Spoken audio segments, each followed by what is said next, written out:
Como les decía, el día de hoy vamos a empezar como a adentrarnos al tema del lombricompostaje, ¿no? Que está pues muy asociado a la composta, como también vimos algunas recomendaciones al final del tema de compostaje, ¿no? Y bueno, como les comentaba en la sesión pasada, no hay una sola forma de degradar la materia orgánica o de hacer composta, ¿no? Esta materia orgánica eh, pues tiene diferentes orígenes, ¿no? Pensando en las podas, por ejemplo, de los camellones, ¿no? De los árboles. Imagínense, pues obviamente, si viviéramos cerca del bosque, pues a lo mejor tendríamos muchísimo material, mucho más material café que verde, ¿no? Eso pasa mucho, por ejemplo, cuando nosotros colectamos algunas de las podas que hacen las alcaldías, que luego las dejan ahí botadas, las recuperamos y decimos, bueno, ¿ahora qué hacemos? Porque necesitamos compensar para hacer composta, necesitamos compensar todo ese material café con verde, ¿no? Y a lo mejor el insumo de nuestras casas, pues no nos es suficiente para compostar tal material café, ¿no? Entonces ya recurrimos a ir a los mercados, a otros lugares, ¿no? Para colectar y mantener lo que decíamos la vez pasada, la relación carbono-nitrógeno. Sin embargo, pues esa materia orgánica, pensando en esas podas, ¿no? Pues eventualmente se va a descomponer. Si nosotros no lo recuperamos, eso se va a descomponer, se va a tardar un poco más. Hay algunos que se descomponen muy rápido, alguna materia que se descompone muy rápido y otra que pues tarda, hemos visto que tarda mucho, ¿no? O por ejemplo, es como algo muy intuitivo, ¿no? De pronto, si hay algún animal muerto, pues normalmente los enterramos, ¿no? Y los enterramos para que su descomposición, ¿no? Esa materia orgánica que está fresca y que se va a degradar, pues no atraiga moscas ni genere malos olores y bueno, a lo mejor intuitivamente o no, sabemos que hay microorganismos en el suelo que nos van a ayudar a degradar esa materia orgánica, ¿no? Entonces, como hemos visto ya en varias de las gráficas, la descomposición de la materia orgánica, pues siempre va a ser primero, ¿no? O estos microorganismos van a empezar a degradar primero lo que es más sencillo, ¿no? Como los azúcares, los aminoácidos, ¿no? Y después se van a descomponer, pues, aquellos compuestos que decíamos, los polímeros, ¿no? Las ligninas, las maderas, todo eso se va a descomponer posteriormente, ¿no? Sin embargo, durante la descomposición hay un proceso que se llama mineralización y nosotros queremos que esta materia orgánica, ¿no? Ese carbono, ese nitrógeno, el azufre, el fósforo, todos los elementos que están contenidos en la materia orgánica fresca, se transformen en las formas que son asimilables para las plantas, ¿no? Aquí les pongo algunos en sulfatos, fosfatos, ¿no? Nitratos, esas son las formas minerales, que son las que se aportan mediante los fertilizantes químicos, por ejemplo, pero nosotros podemos llegar a estos mismos compuestos mediante este proceso que se llama mineralización. Sin embargo, cuando está sucediendo este proceso de mineralización, habrá algunas formas que se empiecen a, a conjuntar, ¿no? O sea, por ejemplo, el nitrógeno con ciertas moléculas de hidrógeno y entonces formen amoníaco, ¿no?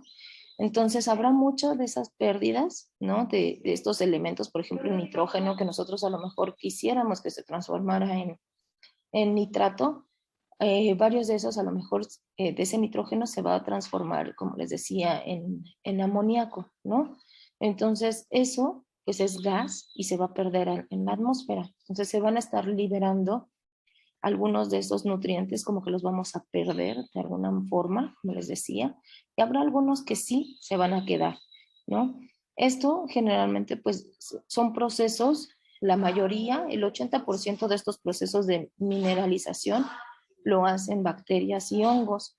Algunos suceden como de manera pues no fortuita, pero sí como con un proceso físico nada más, ¿no? De que se encuentran estos elementos y se juntan. Pero muchos de ellos tienen que pasar, ¿no? Por el metabolismo de hongos y de bacterias. Entonces, por eso es tan importante mantener un suelo vivo, ¿no? Por otra parte, decíamos que los compuestos que son más difíciles, ¿no? De degradar, pues, van a tomar un poco más de tiempo, ¿no? Eso es lo que le llamamos mineralización lenta.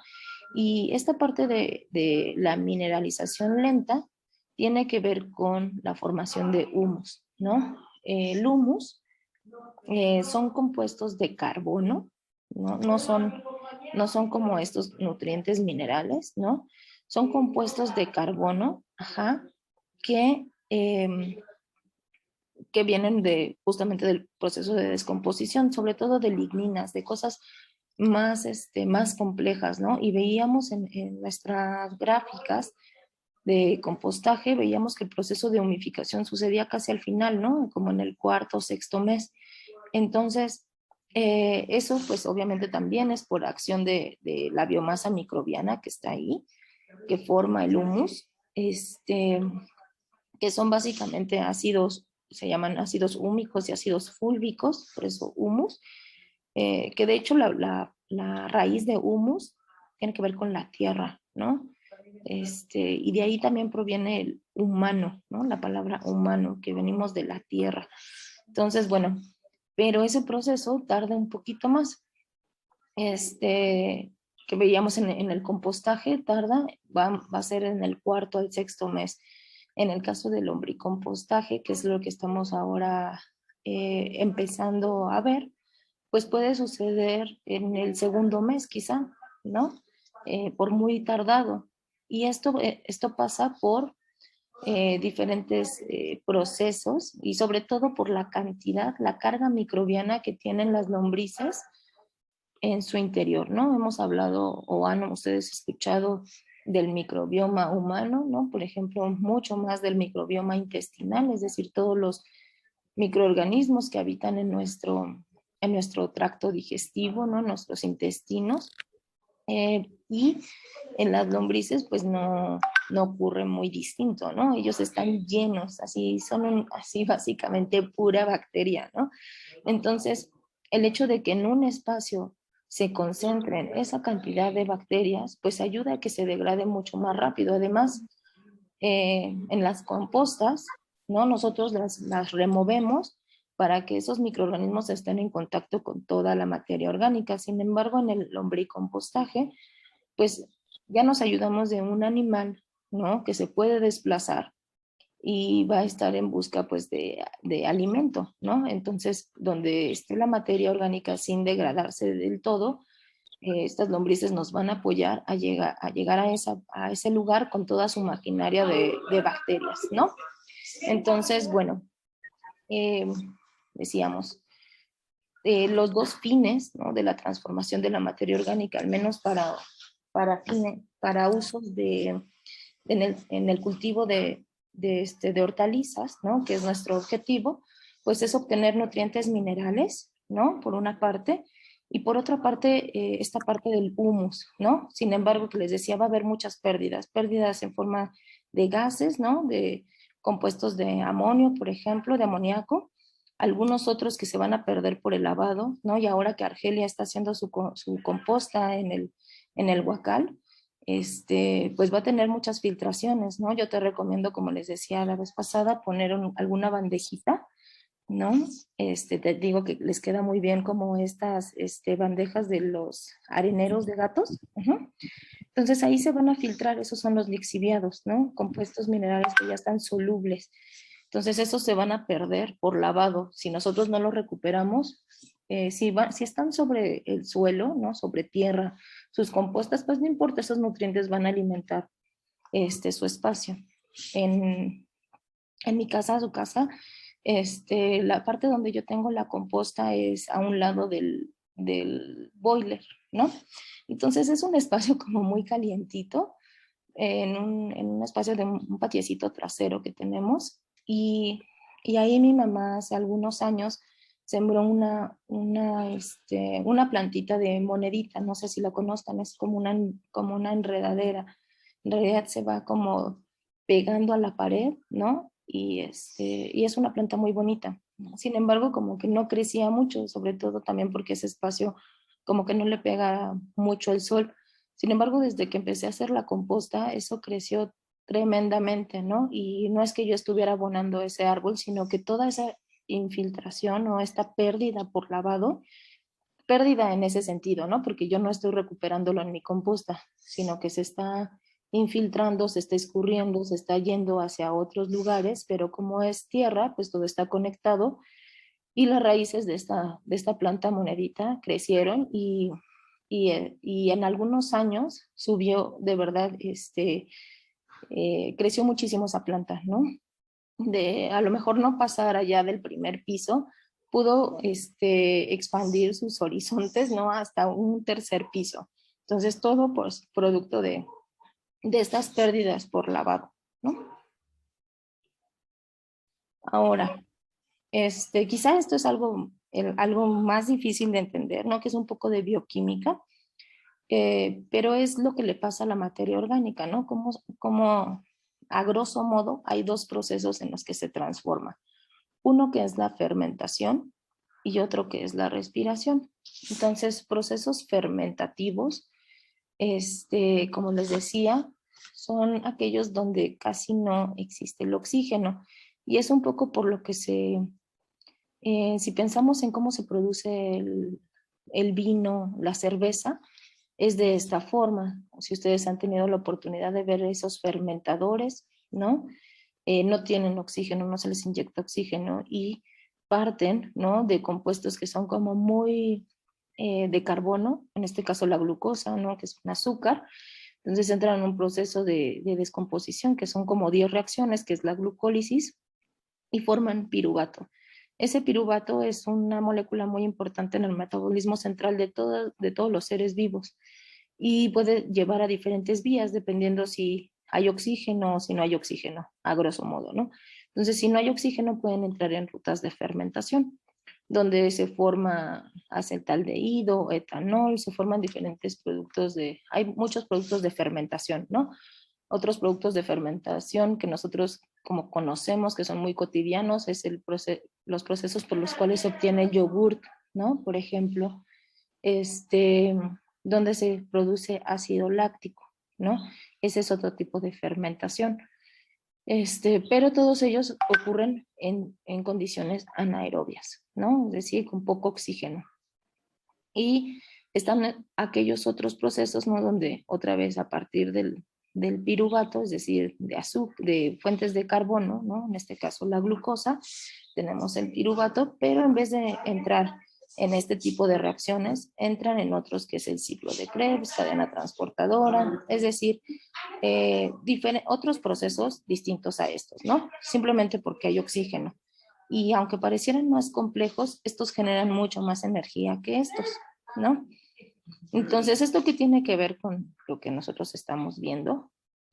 Bueno, antes de eso, este, aquí tengo una definición, ¿no? De qué es la fermentación, que es un proceso catabólico, oxidativo. Es decir, todos los procesos de descomposición son oxidativos, ¿no? Es decir, que el oxígeno en realidad es un agente que ayuda a degradar. Si nosotros, por ejemplo,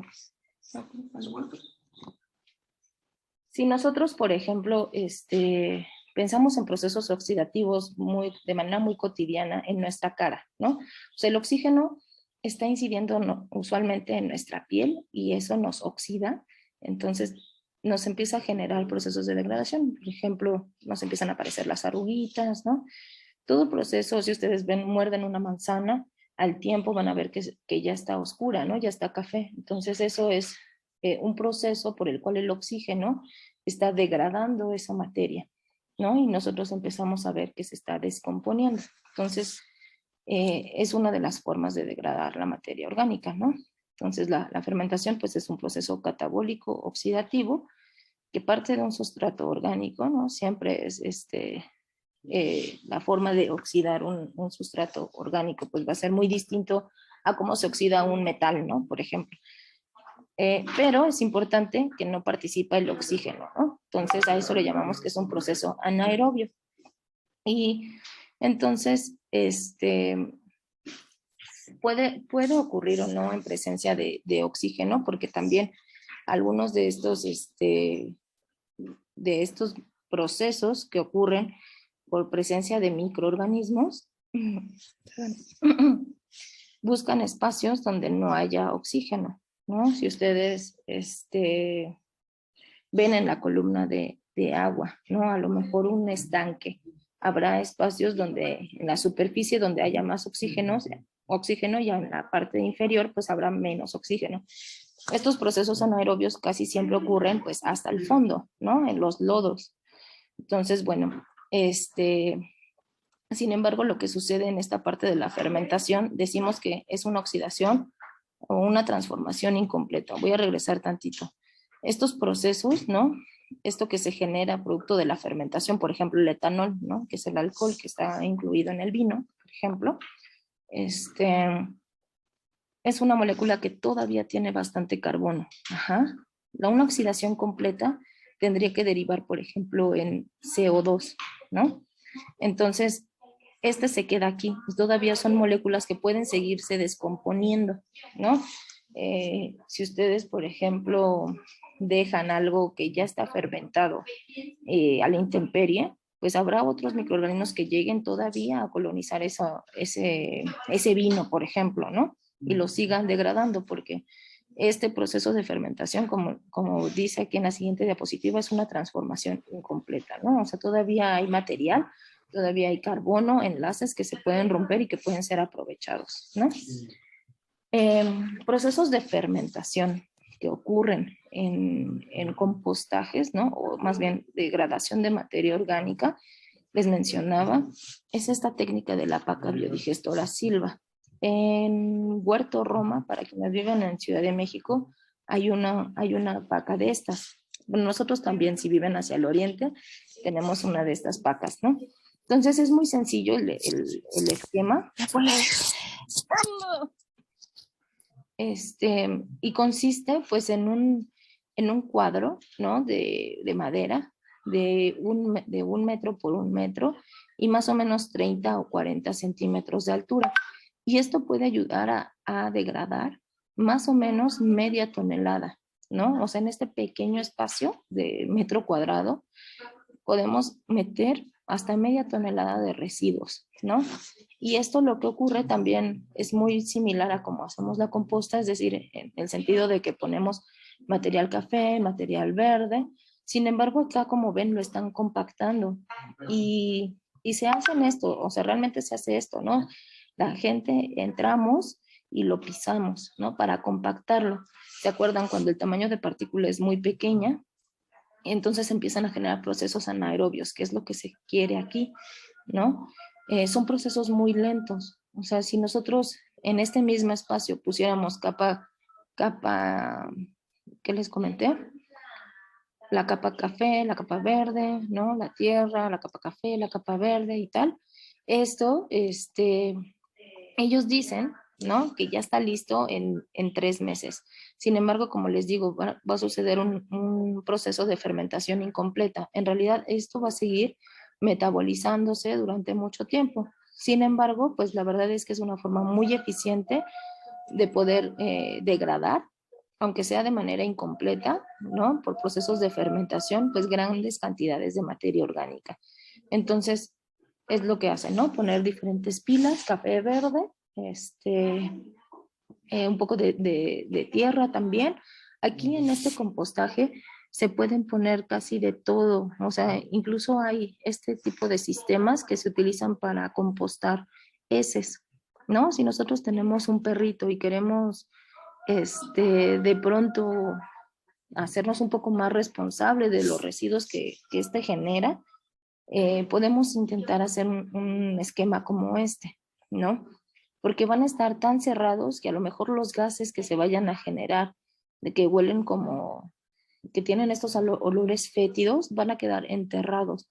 Entonces, no vamos a tener problema. Obviamente eso tendremos que utilizarlo a lo mejor para abonar árboles ¿no? Algo que no esté en contacto directo con el suelo, ¿no? O sea, no vamos a utilizarlo para abonar fresas o lechugas, pero sí lo podemos utilizar para abonar césped, árboles, ¿no? Eso sí podríamos hacer.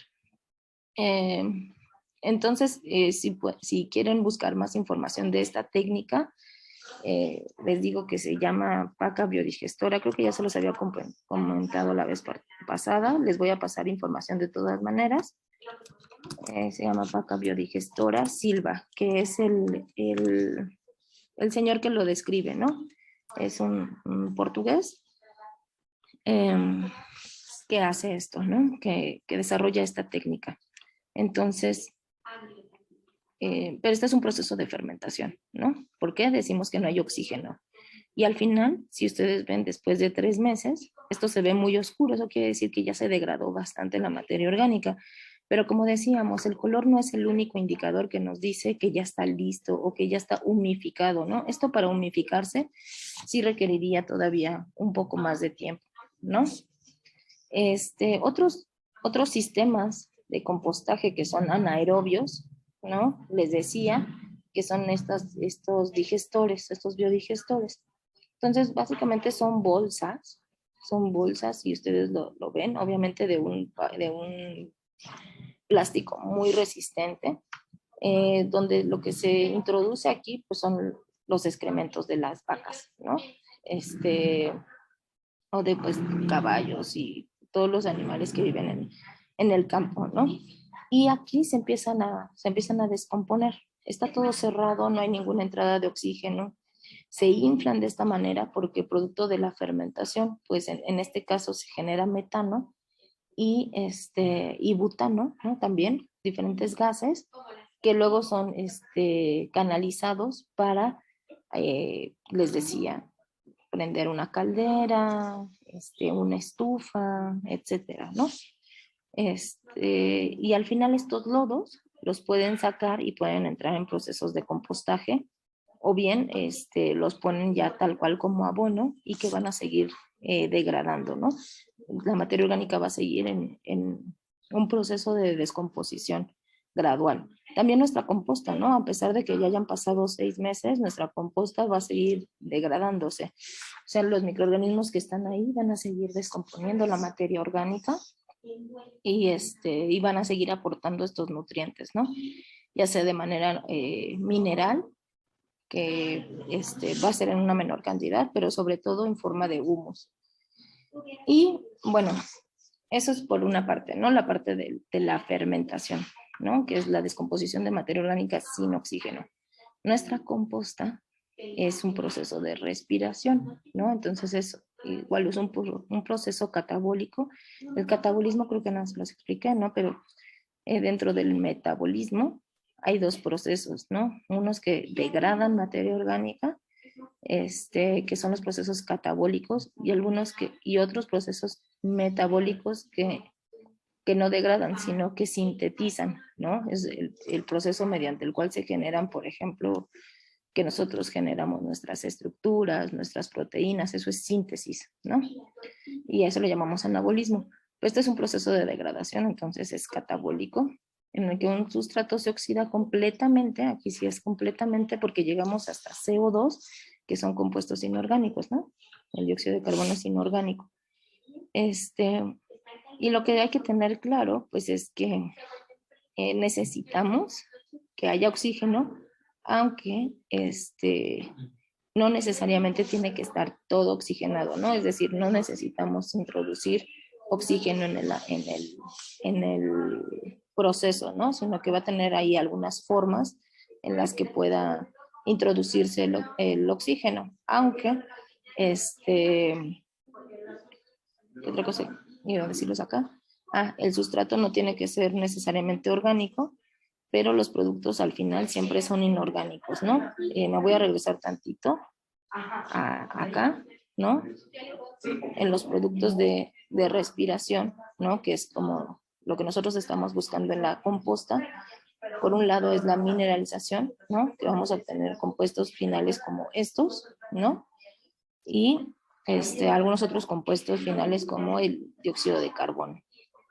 Entonces, eso es lo que sucede en nuestra composta, ¿no? Entonces nosotros tenemos una pila o nuestro huacal y vamos a estar introduciendo pues oxígeno, no de manera pues tal cual, ¿no? O sea, literal, sino que vamos a dejar espacios porosos, ¿no? Por eso vamos a incorporar ramitas, hojas, eso nos va a ayudar a aportar oxígeno. Vamos a aportar agua, nuestra composta siempre tiene que estar húmeda, ¿no? Para que, decíamos, para que los microorganismos puedan ejercer su acción. Y vamos a agregar fuentes de carbono y de nitrógeno. Ya decíamos, sobre todo el material café aporta carbono y el material verde aporta sobre todo nitrógeno. No es que no aporte carbono, pero sobre todo aporta nitrógeno. Y las salidas, pues son compuestos inorgánicos, ¿no? Como el CO2, el dióxido de carbono, agua que se libera en forma de vapor también, y el calor, ¿no?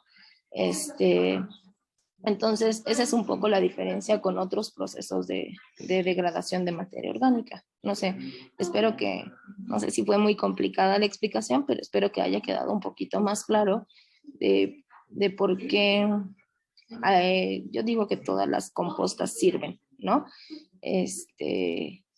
O sea, toda la materia orgánica se va a degradar simplemente porque ese era su destino, ¿no? O sea, son partes de los ciclos naturales. Entonces, los microorganismos que están presentes en todas partes de nuestro planeta, pues van a ir a degradar esa materia orgánica, sí o sí, ¿no? Entonces, sin embargo, las recomendaciones que yo les hacía son para un compostaje doméstico, ¿no? Para evitar ciertos aromas, la liberación de ciertos gases, ¿no? Que nos puedan poner en riesgo.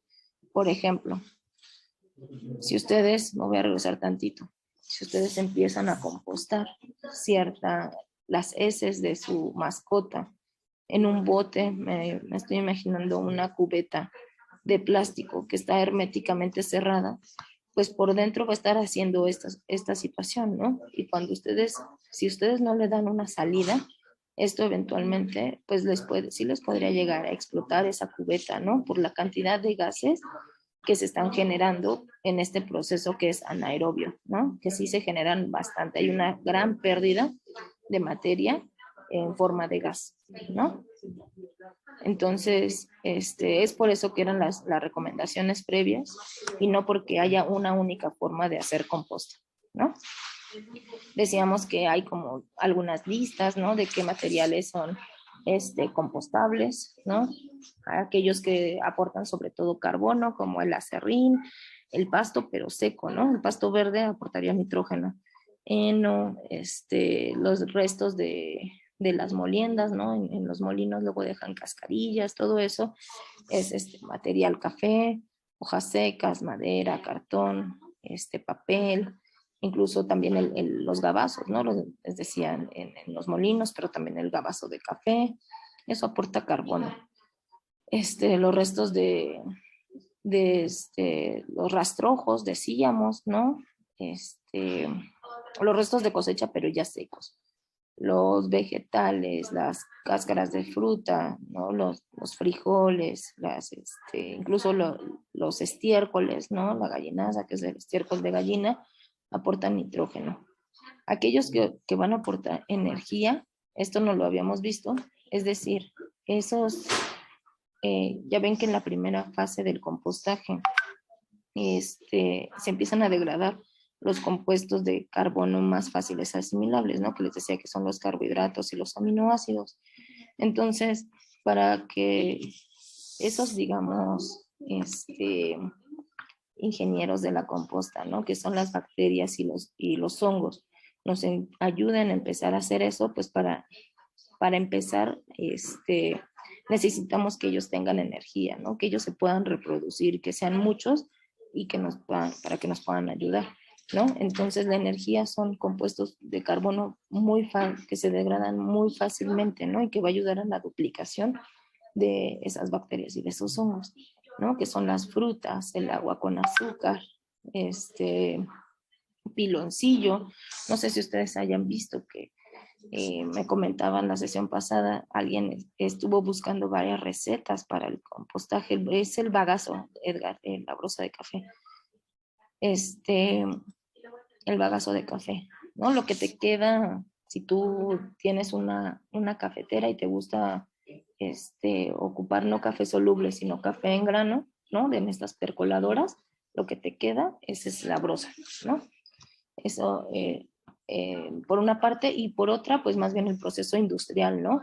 Del café, eh, cuando se recolecta el café, todo, digamos que todo lo sobrante, todo lo que no se usa, ¿no? Del café se considera broza, eh, que es la cascarilla, ¿no? O sea, el fruto del café tiene, tiene de hecho pulpa, ¿no? Tiene una cáscara, tiene pulpa, y lo que nosotros aprovechamos solo es la semilla, ¿no? Pero eso que queda, la pulpa y la fruta, muchas veces no se ocupa, ¿no? Hay quienes sí hacen, lo ocupan para hacer algunos fermentos, pero en general en la industria del café eso es considerado un residuo, ¿no? O brosa también se le llama. Es a todo el residuo que genera el café, ¿no? Este, entonces, no sé si ustedes hayan visto que en algunas compostas de hecho les agregan agua con azúcar o piloncillo. Entonces dirán, ¿para qué es eso? Pues eso es justo para dar energía a esos microorganismos que van a hacer ese proceso de degradación. Entonces, de hecho, en otros procesos de degradación de materia orgánica, como son los violes, que lo vamos a ver más adelante, ocupamos melaza, ¿no? Que como fuente, justo como fuente de energía, para activar ese metabolismo, ¿no? ¿De quiénes? Pues del inóculo, ¿no? El inóculo son todos esos microorganismos que pueden venir de una composta previa, que pueden venir de un biopreparado, que es como el que les estaba mencionando, que es el bokashi, pueden venir del suelo, pueden venir de este otro biopreparado que se llaman microorganismos de montaña, pueden venir de un proceso previo del lombricompostaje, ¿no? Entonces, de ahí es que podemos obtener estos inóculos, ¿no? Y bueno, esta tabla ya la habíamos visto, pero lo que les quería mostrar justo en el proceso de degradación es cómo, digamos, de 100 kilos, si partimos de residuos orgánicos frescos de 100 kilos, ese es el peso, ¿no? Que ocupa, vamos a ver una reducción de este volumen y del peso, ¿no? En el proceso de compostaje a los 3 meses se reduce más o menos a la mitad, ¿no? A los 6 meses, al 40%, y finalmente, ¿no? Si lo dejan un poquito más, 9 meses, van a llegar del 30 al 35%, ¿no? De todo ese hay peso, ¿no? Obviamente en una reducción en volumen también. Y lo van a ver. Eso es muy fácil, como les decía, si ustedes hacen su composta como en lotes, ¿no? O sea, si hacen un guacal, lo llenan y ahí lo dejan, ese guacal estará funcionando, digamos, degradándose durante 6 meses y mientras van llenando otro, ¿no? Y entonces van a ver, obviamente, esta reducción del volumen. Ahora, decíamos, otro de los procesos, ¿no? Ligados al compostaje, pues es el vermicompostaje, o la lombricomposta, ¿no? Que es eh, la degradación de esa materia orgánica, pero por medio de lombrices, ¿no?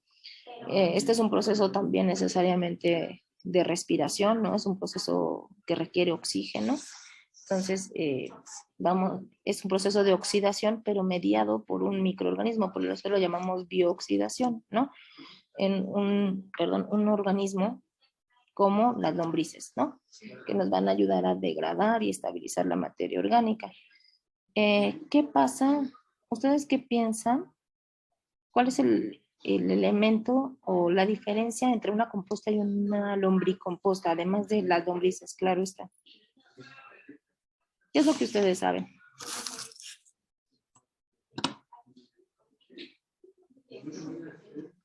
Podría ser el movimiento propio de las lombrices que van pasando del fondo hacia la superficie, digamos. Ujú. Sí, digamos que ahí tenemos un mediador, ¿no? O sea, que nos ayuda como a remover esa parte, ¿no? No la tenemos que mover nosotros, sino como que las lombrices solas la van moviendo, ¿no? Ujú. ¿Qué hay, por ejemplo, no sé, de la primera fase de la composta, que se acuerdan que era muy importante que teníamos que subir la temperatura para eliminar los microorganismos patógenos? ¿Qué pasaría en el caso del lombricompostaje? ¿Esto sucede o no? Bueno, por temperatura no, pero yo había escuchado que las lombrices no tienen un solo aparato digestivo, sino que tienen, creo que 7. Así es. Entonces, como tienen muchas bacterias ellas mismas, Ujú. y las bacterias se dedican a degradar, por eso es tan rápido la degradación que ellas hacen, ¿no? Así es, ¿no? Y además es un proceso como medio de competencia, ¿no? Al consumir los alimentos, imagínense una lombriz comiéndose una lechuga. Esa lechuga probablemente tenía bacterias, pues, no sé, Lactobacillus plantarum, tiene una gran diversidad de bacterias, digamos, buenas, entre comillas le voy a poner, y algunas a lo mejor de pronto también patógenas, ¿no? Están presentes ahí en la lechuga, ¿no? Quizá esa lechuga pues también fue regada con aguas negras, entonces tiene una buena carga de bacterias patógenas para nosotros, ¿no? Como humanos. Entonces, como bien mencionas, al comerse esta lombriz, esa lechuga, pues va a haber un proceso de competencia. Todas las bacterias que están en el interior de la lombriz, pues eh, van a inhibir el crecimiento de esas otras bacterias patógenas y van a reducir su número. No es que las eliminen del todo, como sí sucede en el compostaje. Sí, Graciela. Sí, yo quiero platicarles una experiencia de una composta que hice de una forma ahora sí que muy empírica e intuitiva, ¿verdad? Yo tenía como espacio, bueno, aquí en la casa de ustedes tengo un patio chiquito donde tenemos un durazno. Ajá, entonces este durazno pues tira muchísima hoja y mi papá se encargaba de recolectar toda la hoja. Este espacio es sobre tierra, ¿verdad? Pero la tierra no es así como que muy fértil, que digamos, los duraznos se dan muy bien, pero la tierra sí no da muchas cosas en sí. Entonces, yo empecé a recolectar todo lo que era, pues, todo el desperdicio del orgánico, cáscaras de chayote, de papa, de todo eso que salía de la cocina, todo lo aventaba a una olla de peltre como de unos, ¿qué serán?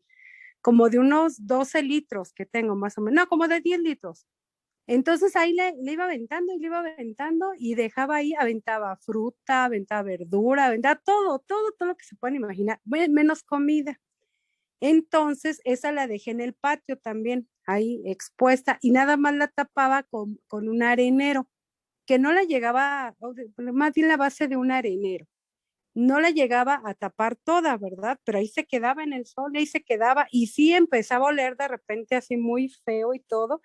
Iba y la aireaba, ¿verdad? Y después, y me di cuenta que se fueron formando así como líquidos, o sea, y se puso todo negro y se fue descomponiendo y descomponiendo. Y después lo que hice, eso lo dejé como que serían como unos 5 meses, yo creo. Y créanme que el olor, pues no fue así, fuera al principio sí, pero ya después ya se quitó, pero tenía un espacio como muy aireado, pues de hecho no hay nada ahí, ¿verdad? Está completamente ventilado.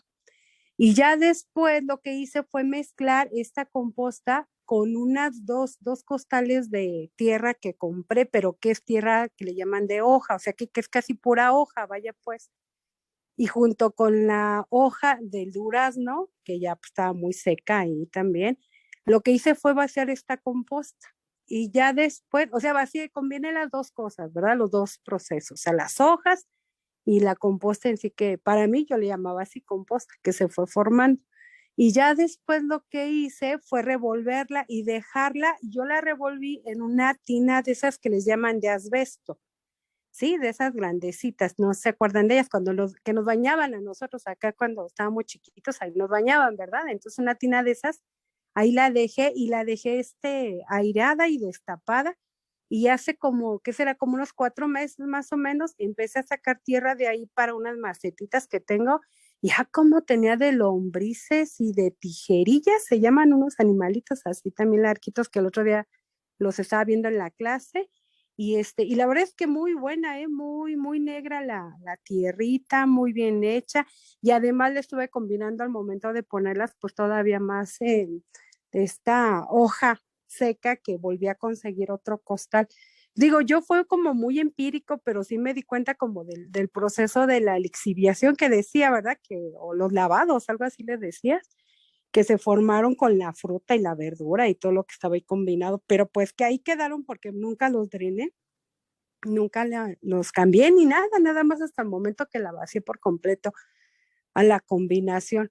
Y pues esa fue mi experiencia y tengo por ahí algunas preguntitas, pero bueno, se las digo de una vez, Karen. Mire, Sí. una es que a mí me han dicho que, bueno, se usa el café, ¿verdad? Pero a mí me regalaron un café que nunca lo usaron.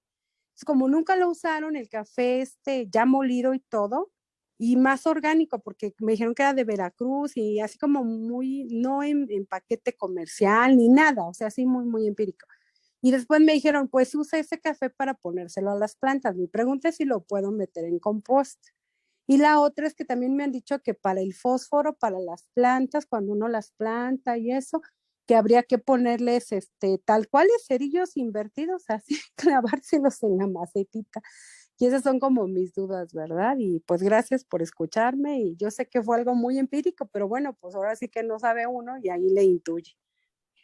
No, muchas gracias, Graciela. La verdad es que qué bueno que lo pudiste ver que estaba cerrado y que además, sobre todo, que tú fuiste muy observadora, ¿no? Porque a lo mejor pudiste haber echado todo eso y olvidarte de ahí y regresar al año y pues, oh, sorpresa, ¿no? Te encontraste con una composta, ¿no? Digamos, madura.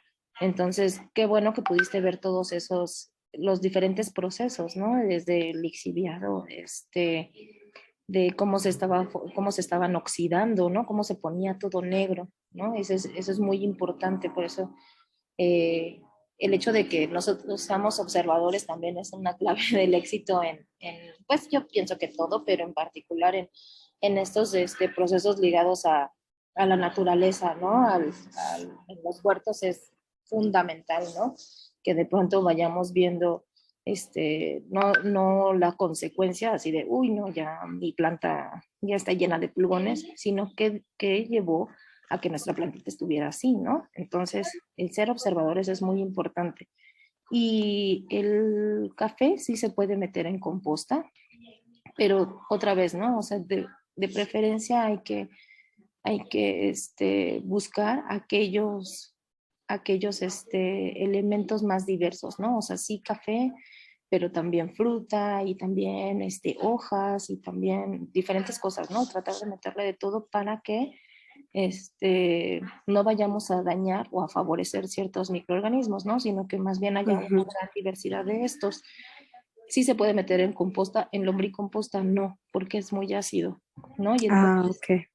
si tú lo que haces es, la composta se tiene que regar o tiene que mantenerse húmeda. Entonces ahí tú vas a estar generando como un cafecito, ¿no? Aunque a lo mejor no es un Ya. café soluble, sino de percolación también se genera calor y hay agua y pues vas a estar haciendo cafecito ahí, ¿no? Entonces Sí. eso no le gusta a las lombrices. Ya vamos a ver por qué, ¿no? Porque ellas respiran por la piel. Entonces, Ujú. este, digamos que tienen muchos poros en toda la piel Ya. y se les va a meter eso y es muy ácido y las va a matar. Ok, qué bueno saberlo.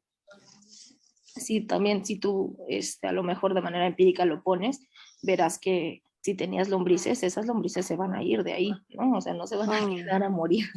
Ajá, sí, ya. Sí, sí, sí. Entonces, pues no, muchas gracias por esa experiencia que nos compartes. Y una vez que está presente la lombriz, ¿no? Nos habla Ujú, de, en el proceso de compostaje, ellas ya llegan casi al final, ¿no? Pero ellas ujú. pueden degradar, digamos, desde el principio. Perdón, me dijiste del fósforo. El Sí. fósforo, sí lo puedes enterrar y sí vas a ayudar a que se mineralice el fósforo. O sea, el fósforo como tal, en los cerillos, está en Ujú, forma elemental. La fórmula química es P, ¿no? El ujú. elemento P. Pero para que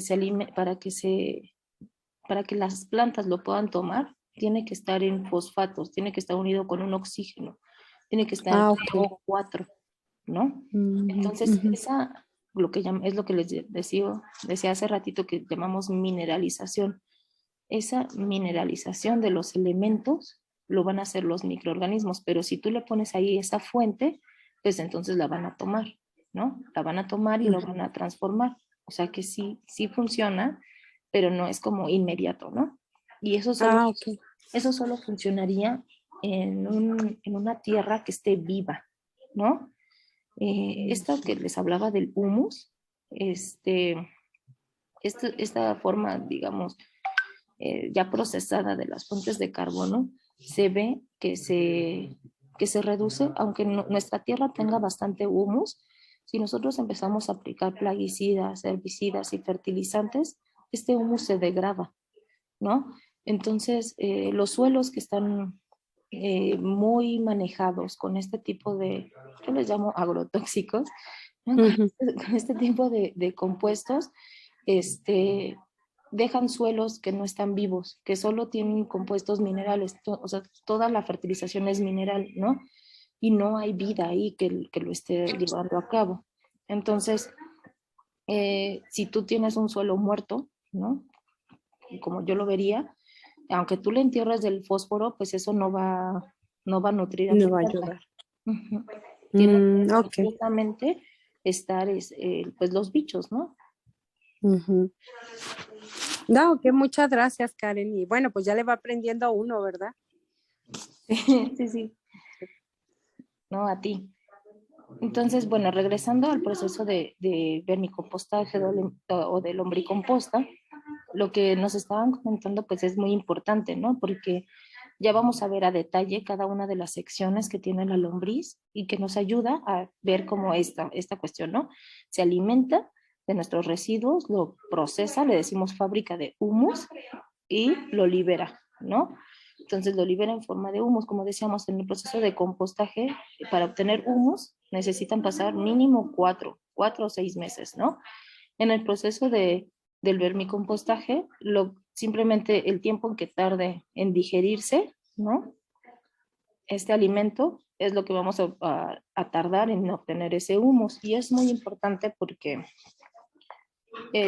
no solo los lombrices hacen esto, ¿no? También las termitas, por ejemplo, pueden generar mucho humus. Sin embargo, pues el humus que podemos obtener de las termitas es muy pequeño, ¿no? Por eso es que es muy famoso, digamos, las lombrices, ¿no? En estos procesos de generar humus de manera rápida. Sin embargo, pues bueno, sí tiene sus recomendaciones, ¿no? Como bien ahorita estaba mencionando Graciela, no, a las lombrices no les podemos poner cítricos en absoluto. El que nos lleguen hormigas a una composta, a un vermicompostaje, ¿no? A una lombricomposta, o sea, es sentenciar a nuestra vermicomposta a la muerte, ¿no? Ahí sí no podemos poner cosas muy ácidas, ¿no? Como el café, ya veremos esas recomendaciones, ¿no? Pero entonces es por la densidad de microorganismos que tiene en las lombrices aquí, que pueden degradar primero, pues obviamente lo más sencillo, pero todos aquellos, recuerdan esos polímeros, esas ligninas, lo que está contenido en las maderas, va a ser degradado aquí mismo, ¿no? Y entonces cuando es excretado, que es el humus es la popó de las lombrices, este, ya está listo, ¿no? Entonces es una maravilla, pero también es un proceso más delicado, ¿no? Entonces yo si ustedes nunca han hecho composta, les animaría primero a hacer compostaje y luego lombricompostaje, ¿no? Porque sí hay que aprenderle un poquito de las cantidades, en cuanto a la relación carbono-nitrógeno, ¿no? En la composta y que no nos preocupemos porque se nos mueran nuestras lombrices Y ya que sepamos un poquito de eso, pues entonces ahora incorporamos lombrices, ¿no? Entonces, al final, como nos dice aquí Vargas, pues el producto que se obtiene al final, ¿no? Es un producto ya estabilizado, ¿no? Es un compuesto de dioxidación, ¿no? De degradación y estabilización de la materia orgánica mediada por la acción combinada tanto de las lombrices como de los microorganismos que están presentes aquí, ¿no? Condiciones aerobias y mesófilas, eso quiere decir a temperatura ambiente. Entonces, no vamos a requerir en ese caso, llevar a condiciones de mucho calor, ¿no? Más bien lo que necesitamos es mantener temperatura ambiente, ¿no? Unos entre 16, 25 grados, ¿no? Para que nuestras lombrices estén contentas trabajando ahí. Hay gente que decide hacer como un compostaje previo antes de darle de comer a las lombrices, ¿no? Y eso, digamos, por esa preocupación de la carga microbiana de esos patógenos, ¿no? De los cuales hemos estado hablando y que decimos que en la primera fase del compostaje se eliminan. Y entonces lo que mucha gente hace y que me parece excelente es que en un botecito, a lo mejor en vermicompostaje casero, ¿no? Claro. En un botecito ponen en los residuos de sus frutas, ¿no? En condiciones como anaerobias, entonces lo que hacen, recuerden, es este proceso de fermentación. Va a oler un poco feo, sí va a oler un poco feo, pero se va a calentar mucho, ¿no? Porque es casi puro nitrógeno. Entonces eso se calienta usualmente bastante, ¿no? Y entonces esperan que se caliente, que después lo dejan, eso puede ser una semana, quizá a lo mucho, entre 3 y 5 días, que se esté calentando esos residuos vegetales y ya después como que digamos lo atemperan, lo orean y ya después como que ya está medio procesado, ya se lo dan a las lombrices, ¿no? Eso es como una precaución que mucha gente toma, pero que no es necesaria, ¿no? Confiemos en que todos los bichos que están aquí son buenos. De hecho, sí, ¿no? O sea, hay gente que ya a nivel como productivo, pues hace pruebas microbiológicas del humus, de las compostas, ¿no? Para ver si al final no tienen esa carga microbiana. Entonces, bueno, hablando de de los actores del lombricompostaje, pues estas lombrices de tierra, ¿no? Les llamamos que son gusanos segmentados. En esta imagen se puede muy bien observar sus segmentos, ¿no? Eh, en biología les llamamos que son gusanos celomados. Eso quiere decir que tienen un celoma, es decir, que tienen como un tegumento, una como capita que los protege, y son de hábitos terrestres, ¿no? Son muy comunes encontrarlos en los suelos húmedos. Es necesario que esté húmedo el suelo para que esté la lombriz, porque pues no tiene patitas, ¿no? Entonces, básicamente se desliza, y para deslizarse, requiere que su piel esté húmeda, ¿no? Entonces, y el tamaño varía más o menos de 1 centímetro, ¿no? De largo por 2 milímetros de grosor hasta 1 metro, ¿no? Hay algunas lombrices que son muy largas, ¿no? Hasta 1 metro y 3 centímetros de grosor, ¿no? También es cierto que representan la mayor biomasa animal, ¿no? O sea, no de vida como tal, ¿no? O animal en muchos de los ecosistemas terrestres. La verdad es que sí, es muy importante su labor, ¿no? No solo en la lombricomposta, ¿no? Sino como en la tierra en general. Y lo que hacen es que, pues, como tienen todo este mecanismo, ¿no? En su intestino, pues la verdad es que sí mejoran pues las propiedades físicas, químicas y biológicas del suelo, ¿no? Al liberar también este humus, pues también están liberando una muy buena carga de microorganismos al suelo, ¿no? Que van a ayudar a descomponer la materia orgánica y a reciclar todos estos nutrientes, ¿no? De los cuales hemos estado hablando. Entonces hay como 3 grupos ecológicos en las lombrices, de las lombrices, aquellas que son epígeas, que son las que normalmente nosotros encontramos y conocemos, ¿no? Que son más o menos pequeñas, que están pigmentadas, que son así como rojitas, rosas, ¿no? Cafés. que viven en la parte como más superficial, ¿no? Están aquellas que son, acá las puse, ¿no?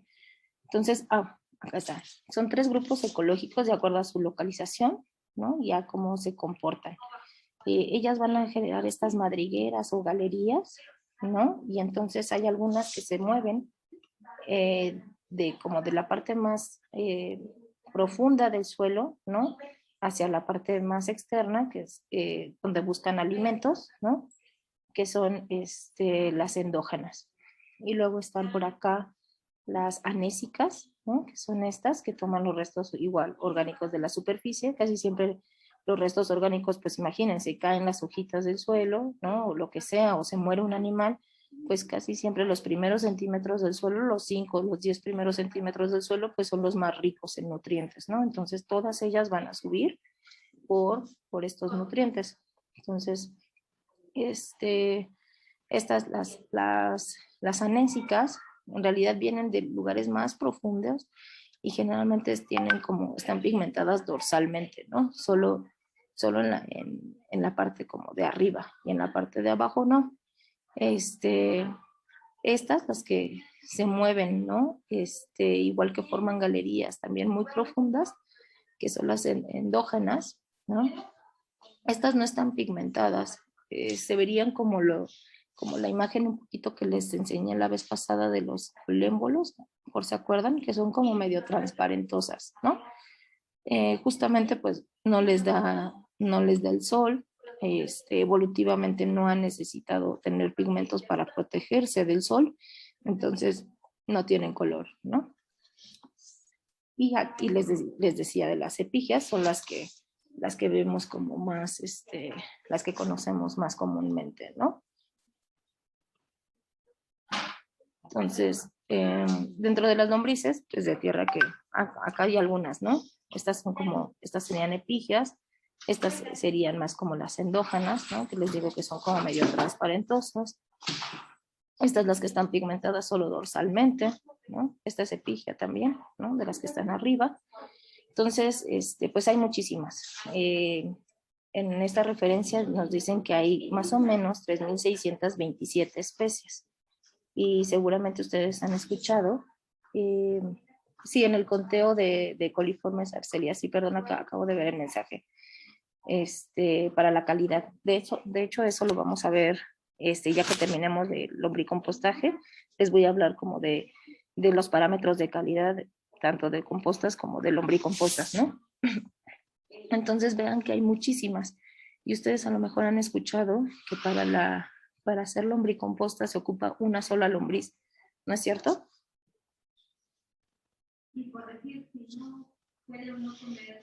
¿Les suena la lombriz roja californiana? La californiana, ¿no? Uh-huh.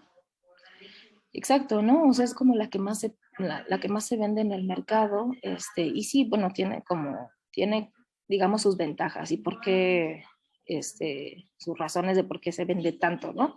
Y la verdad es que sí, es como muy comelona, se adapta muy bien a los climas, de las urbes, que en general tenemos, ¿no? Se reproduce, tiene ciclos de vida muy cortos, ¿no? Entonces eso hace que se reproduzca bastante, pero al igual que les decía, no hay una única forma de hacer composta, pues no es que si tú no tienes la roja californiana no vas a poder hacer lombricomposta. Tú puedes hacerla con las lombrices nativas que tú tengas, ¿no? O sea, si rascas un poquito en el jardín, estoy segura que pueden encontrar algunas de estas lombrices, ¿no? Y las pueden propagar y perfectamente poner en este lombricompostaje, ¿no? Entonces, justo, ¿no? Les decía aquí para el compostaje, las especies adecuadas serán aquellas que tengan las características que a nosotros nos convengan, es decir, que colonicen rápidamente los desechos orgánicos, que sean muy comelonas, ¿no? Que tengan altas tasas de consumo, de digestión, de asimilación de la materia orgánica, que sean tolerantes a varios factores ambientales, ¿no? Como los diferentes cambios a lo mejor de temperatura, ciclos de vida cortos, ¿no?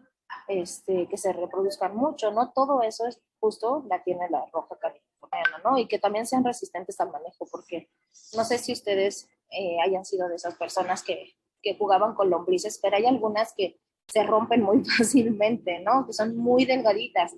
Entonces esas no nos van a permitir manipular mucho la composta y por eso casi no se ocupan, ¿no? Pero aquí está un poco las profundidades a las que llegan, ¿no?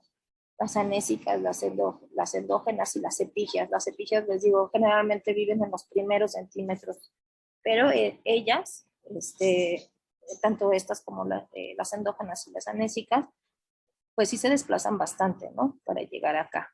Y les gustan más los ambientes muy oscuros, a lo mejor con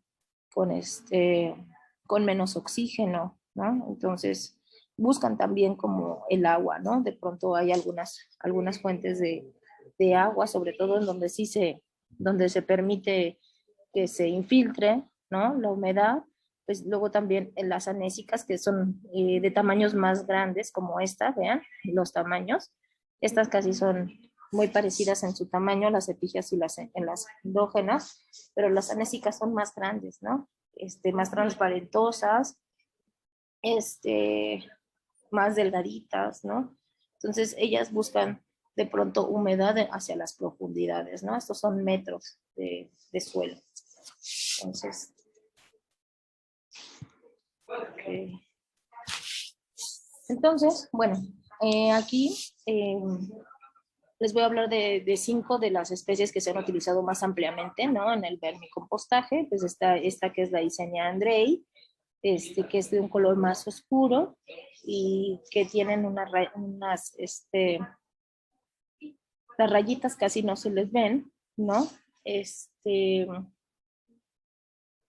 es epigia, no sé qué dice higiénica, ¿no? Lo cambió el autocorrector, pero vive muy en la superficie, ¿no? Como en la hojarasca, y son de algunas que nos podemos encontrar, ¿no? No sé si a lo mejor ustedes la reconocen, o a lo mejor piensan que todas son iguales, pero estas son como muy típicas de encontrarnos en los parques, ¿no? Son chiquitas.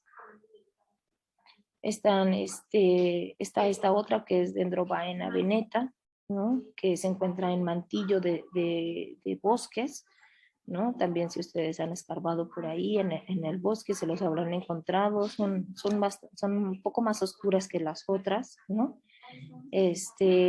Son más larguitas y son las que se utilizan en la pesca, típicamente en la pesca, ¿no?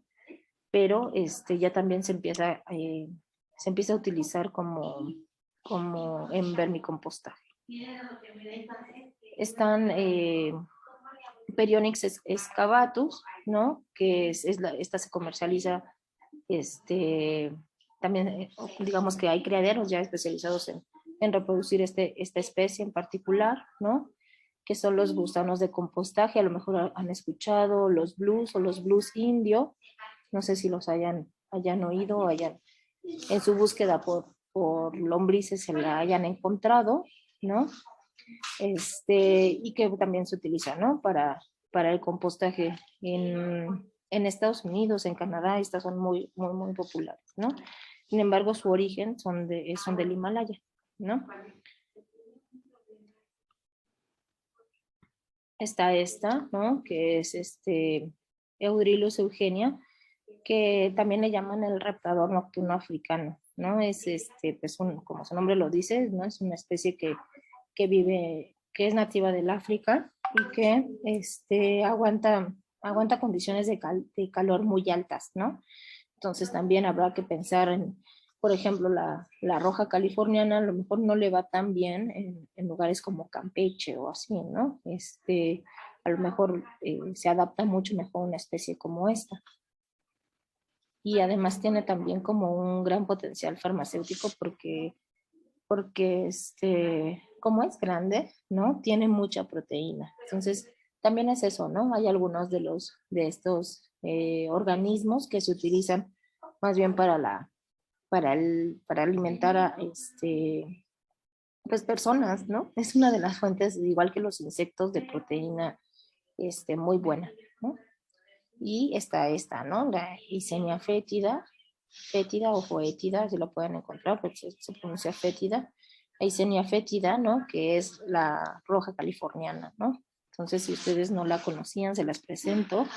Es pues rojita, ¿no? Como su nombre lo indica, porque básicamente sus segmentos, ¿no? Estos arillos que podemos observar, están muy pigmentados, ¿no? Como de colores rojizos. Entonces, esta es la que, digamos, es más popular en México, ¿no? En muchas partes del mundo como para hacer vermicompostaje, pero como les decía, pues no es la única, en realidad todas ellas hacen esta labor, ¿no? Aquí les pongo una tablita, ¿no? De las diferentes características en donde viven, ¿no? Bueno, en cuanto miden y más o menos cuáles son las temperaturas que soportan, ¿no? Que les gusta a ellas vivir.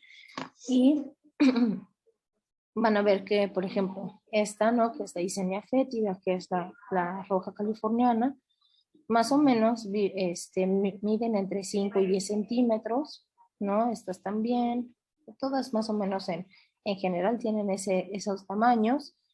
Esta, si ven, pues no es de las más grandes, ¿no? Pesa 0.55 gramos. Estas que veíamos acá, ¿no? Que les decía, estas que vienen de Nepal, ¿no? Muy parecida al raptador africano, pues son de las más grandes que se utilizan. Los ciclos de vida, aquí les dejo para que vean los demás ciclos de vida. Sin embargo, me voy a enfocar en este género que es Eisenia, que es la que más podemos encontrar, digamos, comercialmente para empezar a hacer nuestra lombricomposta, y que también es el mismo género de muchas de las lombrices de tierra que podemos encontrar en cualquier jardín, ¿no? Muchas de ellas son de este género. Entonces, si ven, son muy parecidas. El ciclo de vida es cuánto tarda, ¿no? En madurar y tener crías, ¿no? Son entre 45 y 51 días. Si teníamos una lombriz, tal vez ya vamos a tener así, se reproducen exponencialmente, ¿no? Entonces, si tenemos una, a lo mejor luego ya tenemos 10, ¿no?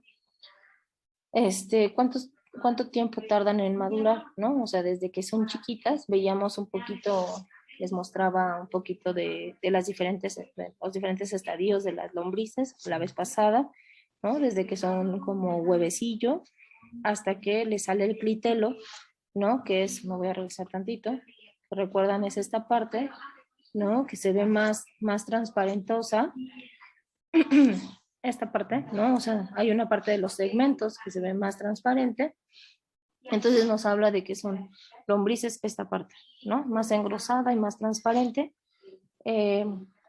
Nos habla de que ya son lombrices que están en etapa reproductiva, ¿no? Ya están maduras. Entonces, este tiempo pues tarda 30 días y en lo que se reproducen y generan sus huevecillos, pues son unos 15 días más, ¿no? ¿Cuántas cápsulas o huevecillos ponen al día? Pues ponen entre 0.35, 0.5, pues este es como un estimado, ¿no? O sea, por ejemplo, ponen uno cada 2 días, ¿no? No es que sea así, sino que los ponen todos juntos, y pero es como una forma de estandarizarlo, ¿no? Habrá algunas que tengan más o menos todas tienen la misma tasa. Que son más grandes, digamos que tienen un menor número de cápsulas o huevecillos al día, ¿no? ¿Cuántos de ellos se eclosionan? ¿No? Porque no todos los huevecillos que vayan a poner a lo mejor van a prosperar, y pues por estos datos es que se utiliza mucho Eisenia fétida, ¿no? Porque casi el 80% de esas cápsulas, de esos huevecillos se eclosionan. ¿Y cuántos descendientes van a tener por cápsula, ¿no? Generalmente esa cápsula tiene entre 2, 3, hasta 4, ¿no? 4 lombricitas. Entonces,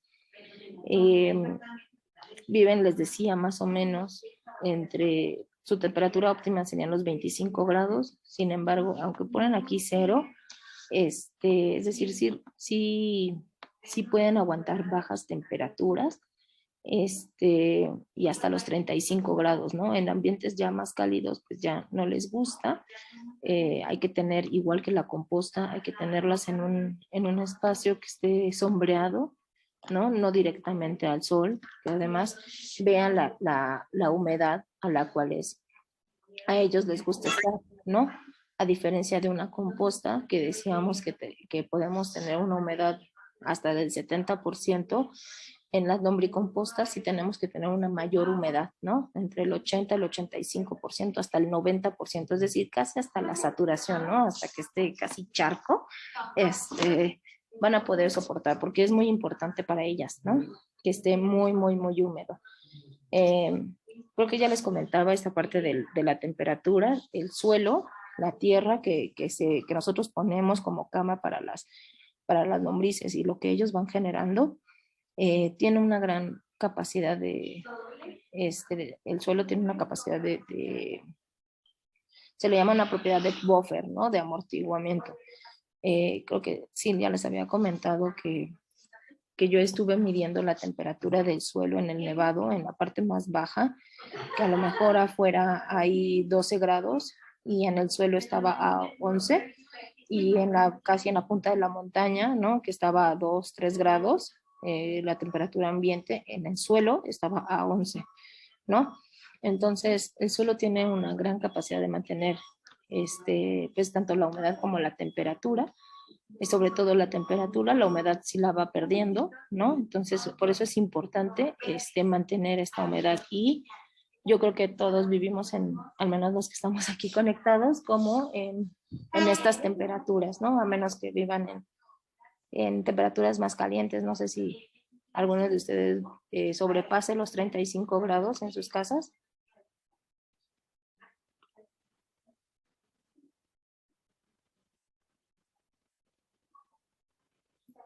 Si fuera el caso, que creo que no, pues entonces podrían buscar una forma de poner un espacio más, pues, no sé, más fresco, ¿no? Sombreado, para bajar un poquito esa temperatura, ¿no? Y que no lleguemos a sobrepasar los 35 grados, porque literalmente se cocinan las lombrices, ¿no? Entonces, vamos a hablar rápidamente, ya en los últimos minutitos de esta sesión, de esta Eisenia fétida, de la lombriz roja californiana. Tiene una capacidad de alimentarse bestial, con lo que les decía. Se desarrolla más o menos entre 15 y 24 grados. Puede, de hecho, según la literatura, vivir hasta -5 y todavía resistir a 37 grados, ¿no? Obviamente va en decremento de su viabilidad. Sin embargo, sí hay algunas que pueden llegar ahí a los 0 grados, ¿no? Entonces, por eso es que se difundió y se propagó mucho su comercialización, ¿no? Porque la verdad es que, pues aún si vivieras en Estados Unidos, donde hace mucho frío, pues esta lombriz te puede ayudar, ¿no? Muchas de las lombrices son sensibles a la luz. Se llaman que son fotofóbicas, ¿no? Es decir, que no les gusta, ¿no? Que tienen fobia a la luz. Entonces, casi siempre, pues hay que procurarles, ya vamos a hablar de qué condiciones les vamos a poner, pero bueno, ellas van a buscar irse hacia el fondo, ¿no? O irse a enterrarse para que no les dé la luz, no pueden estar así expuestas. Edgar nos dice que amanecen a 5 o 6 grados. Uh-huh. Sí. Incluso, bueno, si tuvieras uno de estos termómetros que te digo, podrías ver que la temperatura en el suelo es un poquito mayor que esa, ¿no? A pesar como de la temperatura ambiente. Eso es algo bueno también para ellas, ¿no? Entonces, seguro que también te pueden funcionar. Si tú quisieras establecer un sistema de lombricomposta, lo podrías hacer con estas lombrices, o en el mejor de los casos, yo diría, a lo mejor son procesos más lentos, pero colectar de las mismas lombrices que tenemos en nuestro jardín, ¿no? Que mejor adaptadas que esas. Entonces les decía que las lombrices respiran a través de su piel, ¿no? No tienen pulmones, claramente, ¿no? Tienen un sistema medio, el de evolución primitivo, entre comillas, ¿no? Por así decirlo, porque me parece que si les ha funcionado, pues está perfectamente actualizado, ¿no? Entonces respira a través de su piel y tienen esa longitud que ya decíamos, como entre 5 y 10 centímetros. Tiene un aparato bucal que es succionador, no tiene dientes, ¿no? Entonces, por lo general, el alimento que le tenemos que dar tiene que estar muy blando, ¿no? O bien trozado. Lo que les decía, esta técnica que mucha gente hace cuando hace lombricomposta, que es como precompostar, ¿no? O más bien sería como una fermentación, ¿no? Como prefermentar o fermentar los alimentos que le va a dar a la lombriz, ¿no? Para facilitarle, pues, que lo consuma. Obviamente no le vamos a poner una cáscara de agua, un hueso de aguacate, ¿no? Porque eso va a ser muy difícil para, para la lombriz, pues, degradarlo, ¿no? De hecho, no lo va a hacer, sino lo van a hacer los microorganismos de pronto que vayan quedando, que estén ahí en el suelo, lo van a hacer lentamente, ¿no? La cantidad de ingesta por día es equivalente a su peso, ¿no? Y lo que consume es el 40% y el 60% lo transforma en humus. Entonces, si ustedes tienen como 5 kilos, un poco, esta es la relación, ¿no? Si ustedes tienen 5 kilos de lombrices, van a poder, poder poner o degradar 5 kilos de materia orgánica, ¿no? Y de eso, el 40% lo van a utilizar ellas para sobrevivir, para reproducirse, y el 60%, hablando de esos 5 kilos, 3 kilos, ¿no? Más o menos, serían humos. Entonces, por eso es que y no tenemos que esperar 6, 9 meses, ¿no? Para obtener este valioso recurso. Entonces, un poquito ya para terminar, el ciclo de vida, y continuamos la siguiente sesión. El ciclo de vida de las lombrices, ¿no? Lo vemos acá, es decir, que